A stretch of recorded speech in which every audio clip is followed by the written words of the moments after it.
Good morning everyone. How are you बच्चास?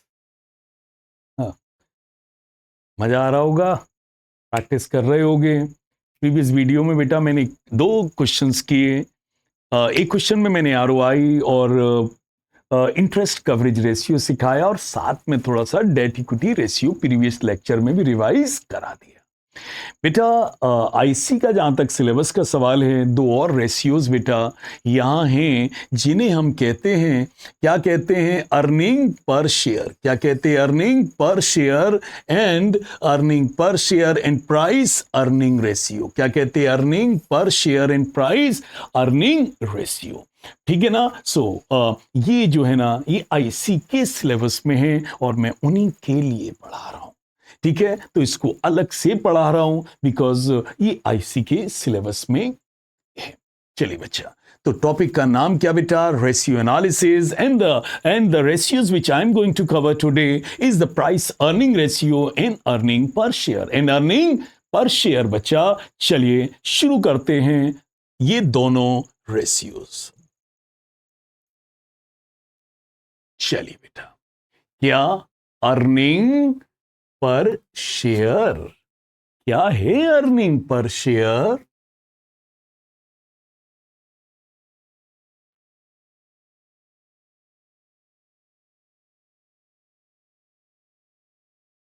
हाँ बेटा, अर्निंग पर शेयर मतलब पर शेयर एक इक्विटी शेयर होल्डर्स कितनी अर्निंग कर रहा है, मतलब एक शेयर होल्डर एक शेयर पर कितना कमा रहा है, that is what we call earning per share. और एक शेयर होल्डर जितना पर शेयर ज्यादा कमाएगा, इसका मतलब कंपनी के प्रॉफिट एंड प्रोस्पेक्ट्स उतने बेहतर हैं। बिकॉज एक कंपनी जितना ज्यादा अर्निंग पर शेयर रखती है, कंपनी उतना ज्यादा डिविडेंड पे कर सकती है। तो earning per share is helpful in estimating the capacity of the company to declare dividend on equity share.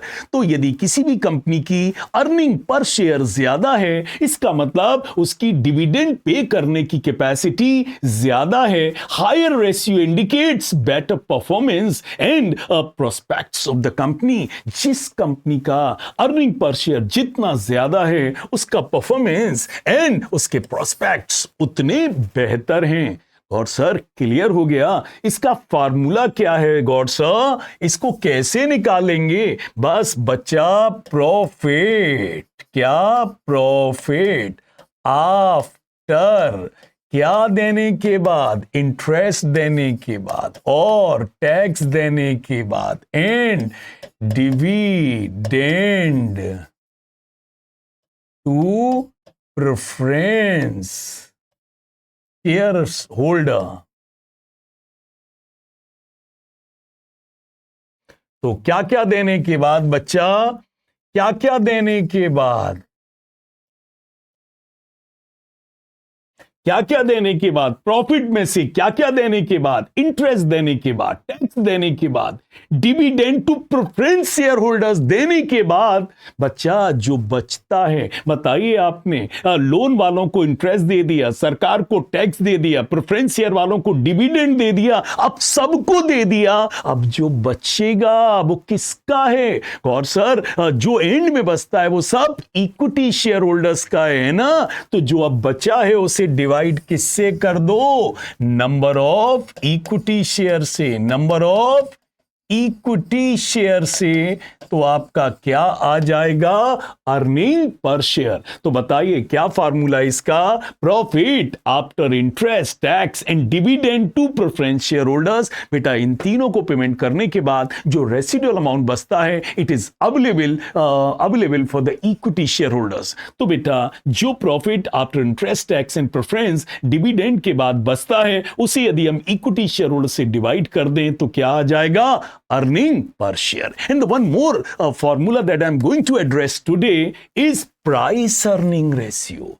भैया, price that is market price और earning that is earning per share में क्या रिश्ता है, मतलब मार्केट प्राइस, जिस price पर share market में बिक रहा है उसके अगेंस्ट शेयर होल्डर्स को क्या अर्निंग हो रही है भैया।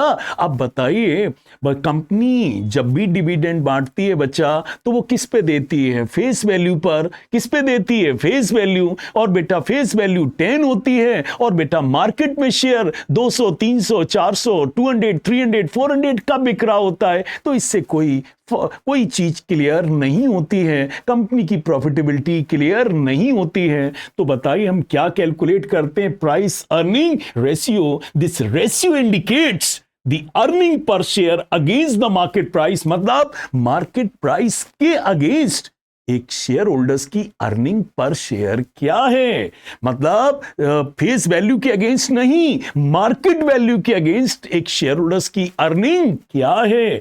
And this ratio is used to measure whether market price of the share is high और लो। इससे भैया ये भी पता चल जाता है कि अर्निंग के अगेंस्ट जो शेयर का मार्केट प्राइस है वो ओवर स्टेटेड है, समझे ना, वो बहुत ज्यादा ऊपर है या बहुत कम है। जैसे कुछ कंपनीज के शेयर्स के मार्केट प्राइस बहुत हाईली इन्फ्लेटेड होते हैं, समझे, उनमें उनके प्राइस बहुत लोग बहुत ऊपर चले जाते हैं, जबकि वाकई में इतना ऊपर नहीं होना चाहिए।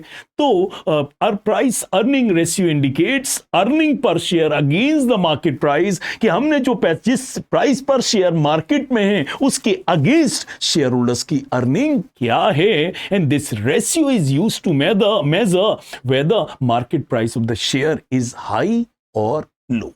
ठीक है ना बेटा, एक कर लीजिए। चलो नेक्स्ट फार्मूला और लिख दूं। सर इसका फार्मूला क्या है, बस क्या है, प्राइस और अर्निंग। प्राइस का मतलब है market price of equity share, market price of equity share. और अर्निंग्स का मतलब है अर्निंग्स पर शेयर, अर्निंग पर शेयर। तो बताओ price earning ratio, price means market price और अर्निंग का मतलब है अर्निंग पर शेयर। ये दोनों के बच्चा क्या है, फार्मूले। आइए अब आपको प्रैक्टिकली बता देते हैं। चलिए बेटा एक बार स्क्रीनशॉट मेरे बच्चा लेते रहना। वैसे मैं बहुत बार बार क्वेश्चन को पढ़ता हूं और एक एक कैलकुलेशन को कई बार बताता हूं।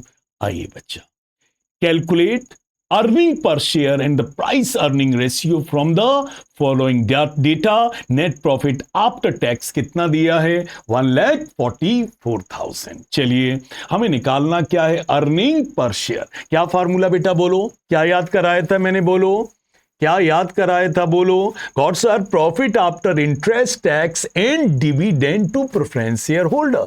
तो बताओ बेटा अर्निंग पर शेयर का क्या फार्मूला है, ईपीएस भी इसे कहते हैं। अर्निंग पर शेयर को क्या फार्मूला है, profit after interest tax and dividend to preference share holder divided by number of equity share, number of equity share। Okay तो बताइए profit after interest tax and dividend to preference share holders divided by number of equity share. अब देखिए सवाल को देखो, हमें क्या दिया है, नेट प्रॉफिट आफ्टर टैक्स, मतलब हमें profit after interest and tax तो दिया है। गॉड सर इंटरेस्ट कहां लिखा है, अरे बेटा यदि टैक्स दे चुके हो तो अंडरस्टूड है कि इंटरेस्ट तो दे ही चुके हो। तो आइए नेट प्रॉफिट आफ्टर टैक्स कितना है, 1,44,000, मतलब हम टैक्स तक तो दे चुके हैं, बस एक पेमेंट और कर दो। डिविडेंड किसको दे दो, प्रेफरेंस शेयर होल्डर को। बेटा आप तो जानते हैं किसका रेट है बेटा, जो पता रहता है बेटा आपको, किस चीज का रेट है बेटा जो क्लियर रहता है, चलिए बताइए बेटा।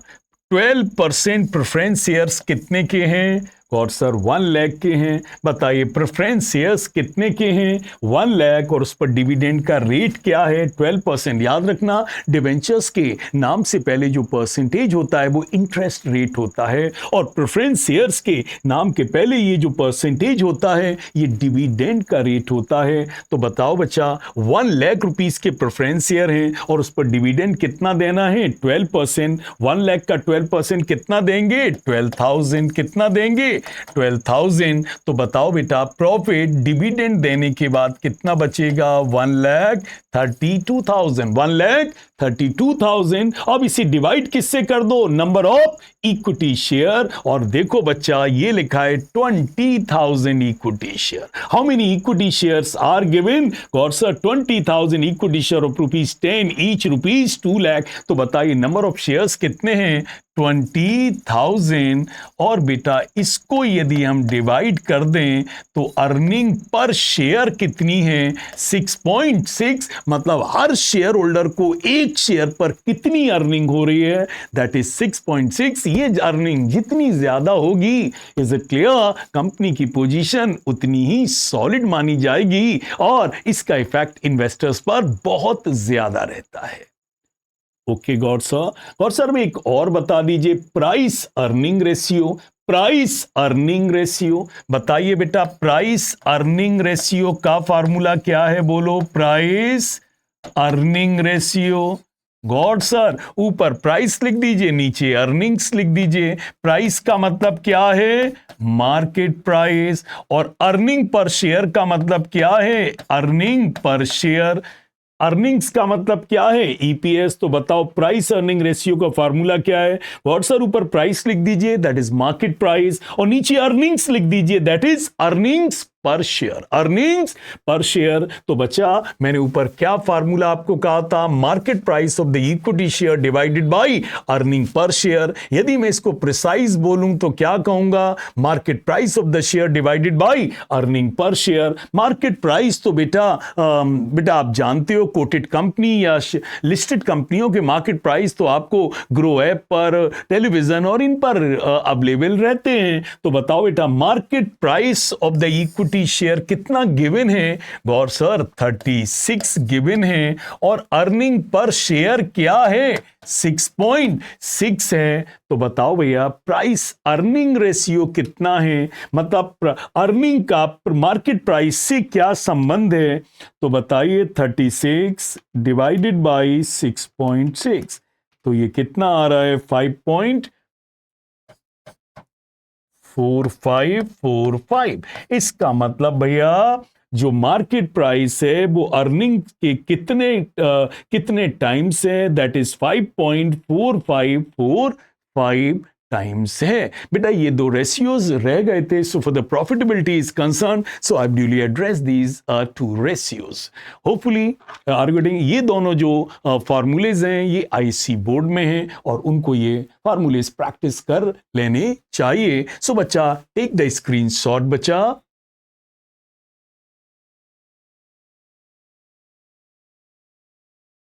ओके बच्चा, सो इनको बार बार प्रैक्टिस करो, भूलो नहीं। हर दिन आपको क्या करना है? सारे फार्मूलेज आपको हर दिन बोल बोल के तैयार करने हैं। अब तक मैंने जो फार्मूलेज आपको तैयार कराए हैं उनमें current ratio, formula is current assets upon current liability. फिर मैंने लिक्विड रेशियोज याद करवाया, formula is liquid assets upon current liability. फिर मैंने डेट इक्विटी रेशियो आपको कराया, formula was long term debts upon shareholders fund. फिर मैंने total assets to debt ratio कराया, formula was total assets divided by long term debts कराया। फिर मैंने प्रोप्राइटरी रेशियो, क्या फार्मूला था इसका? Shareholders fund upon total assets. ये प्योर रेशियो भी हो सकता और परसेंटेज में भी हो सकता। फिर मैंने इंटरेस्ट कवरेज रेशियो कराया, जिसे मैंने इस रेशियो में किया। फार्मूला क्या था? Profit before interest and tax divided by fixed interest charge. Charges and मेरे बच्चा यही 6 सॉल्वेंसी रेशियोज थे।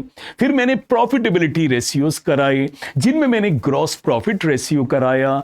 क्या फार्मूला था? Gross profit upon net revenue from operation into 100। फिर मैंने ऑपरेटिंग प्रॉफिट रेशियो कराया। Formula was operating profit upon net revenue from operation into 100। फिर मैंने ऑपरेटिंग रेशियो कराया, that is operating ratio means operating cost ratio. Formula was cost of revenue from operation plus operating expenses minus operating income divided by net revenue from operation into 100। फिर मैंने net profit ratio कराया। Formula was net profit upon net revenue from operation into 100। फिर मैंने क्या कराया? ROI, that is return on investment. Formula क्या है? Profit before interest and tax upon capital employed into 100। फिर मैंने क्या कराया? Earning per share, that is profit after interest, tax and dividend to preference share holders divided by number of equity share. And the last profitability ratios कराया बेटा, जिसका नाम क्या था? Price earning ratio. Formula is market price of the equity share divided by earning per share. इस तरीके से बच्चा मैंने कितने रेशियोज आपको कराए? मैंने 6 सॉल्वेंसी रेशियोज आपको याद कराए। और जो अभी भी मैंने बोला इसको रिपीटेडली सुनना, मैं बार बार फार्मूलेज याद करा रहा हूं because invariably what happens is it the chapter is completed by teacher but later on he gets to know कि बच्चों ने तो फार्मूले नहीं याद किए या उन्हें फार्मूले याद नहीं हो रहा। बेटा बार बार उन्हें वॉइस रिकॉर्डर लगाकर सुनो, याद हो जाएंगे। मेरे वीडियो को बार बार सुनो, अपने आप सुनते सुनते भी याद हो जाएंगे क्योंकि मैं बार बार वही चीज रिपीट करता हूं। इस तरीके से बेटा मैंने ये सारे प्रॉफिटेबिलिटी और सॉल्वेंसी रेशियोज एड्रेस कर दिए और अगले लेक्चर में कवर करूंगा activity ratio that is called turnover ratio. मैं एक फार्मूला उसका भी एड्रेस कर चुका हूं, लेकिन मैं अगले वीडियो में इन सारे फॉर्मूलेस को एड्रेस करूंगा। That's for today. बेटा keep practicing, exams are not very far away बेटा। सो अब आपको अपने ऊपर आपको बहुत अब मेहनत करनी चाहिए बच्चा। So that's for today. Rely on us, we rely on experience बच्चा। थैंक यू बच्चा।